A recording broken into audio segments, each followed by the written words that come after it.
First, unleashed those powers, I guess, if you will, on the world as Mr. Darcy. He's followed that up with a romantic follow-up, Marrying Mr. Darcy, premiering this Saturday at 9, 8 Central, right here, Hallmark Channel. Welcome back, Ryan Paevey. That's right, your voice. You didn't want to do the doggy voice? Ryan Paevey. My goodness, he's so cute. So puppy face. It's right? You sound like Gollum. I can't do it. We can do that. We'll do that one later. That's less cute. I do that all the time because Norbert has a voice, Fred has a voice. Yeah. My kids don't like it when I give them voices, but clean up your room. That's not your true voice. All right, so bring us up to speed where Donovan left off in the first version. This your character, and then things for his wedding plans with Elizabeth are getting a little skew. Yeah. Well, obviously Elizabeth and Donovan come from very different worlds. Right. Sure. And there's a little bit of friction, you know, as there is, I think, trying to get those two worlds to marry. I'm particularly pleased to watch the evolution of her relationship with Violet. Yeah. Yeah. Yeah. You know what? This is not a spoiler alert for anyone who saw the first one. Violet's a little bit meddlesome. That was loaded, little yeah. bit. A little bit. Yeah. But But not now she's your maliciously wedding so. planner. So, yeah, she is. She is, to a degree. She can't help herself. She can't help herself. She means well. It maybe Does doesn't always she? come across that way. Yeah. Does she mean well? But Well, we have a clip where Aunt Violet's meddlesomeness, I don't know if that's a word, but if it is, I like it. I'd like to. you That's know also one what? of my It's I'd like favorite. to submit that for Meddlesomeness. consideration. Right.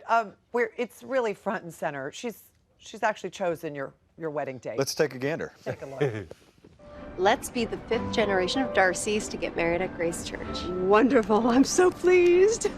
So which Saturday in November did you get? We would prefer early in the month, but we're flexible. No, I told you it was wonderful news. I lied. It's actually a miracle. I got you the church for the 3rd Saturday in June. June, as in a year from now? We don't want to wait that long. You don't have to. The church is yours this June. 2 months from now. Oh. Well, I say we go for it.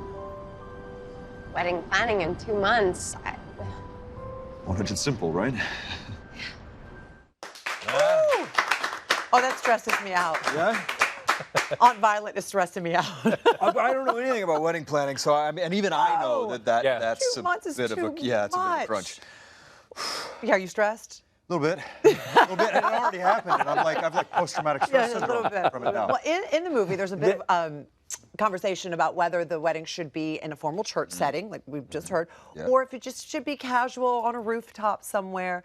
And I'm going to go out on a limb here, and I think I'm going to be right. If you were to choose where you would like to have your wedding, I think you would say probably a casual outdoor wedding. Sure. So that's why you said go out on a limb. Yeah. on a limb. That's it would be. She was baiting you. He would actually have a treehouse subconsciously. wedding. Yeah. It would be Yeah, a well, you treehouse know, in wedding. continuing talking about those words. That Yeah, we like. Yeah, I that know is. you love nature. I do. You've always been an outdoors guy. I would definitely do the outdoorsy wedding because I like to do everything. Where did that begin?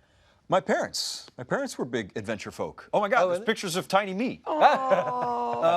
My mom and my dad were big campers way back in the day, and I used to go fly fishing with them. This is the Kings River on the western slope True of the camping or Sierras. glamping? No, camping. Camping, okay. I don't think glamping existed back then. No, I don't think glamping existed yeah, back yeah, then. okay. But yeah, no, and I think I have like a lizard or something in one of those. I was always catching critters. I was always Sure. looking for something. Even as an adult, my head's always on a swivel, looking for things. Looking for things when you go out. Oh yeah, I grew up swimming in that, drinking that. My Where's mom, that? Wow. my mom was a big Mayan civilization fan, so we went to the Yucatan Peninsula a number of times and went to the ruins at Chichen Itza and Uxmal, which I think is where that's at. how cool. This was back when you could still like actually make physical contact with. Right, and Yeah. now Climbed the stairs. you have. You at, did, at really? Chichen Itza and Uxmal.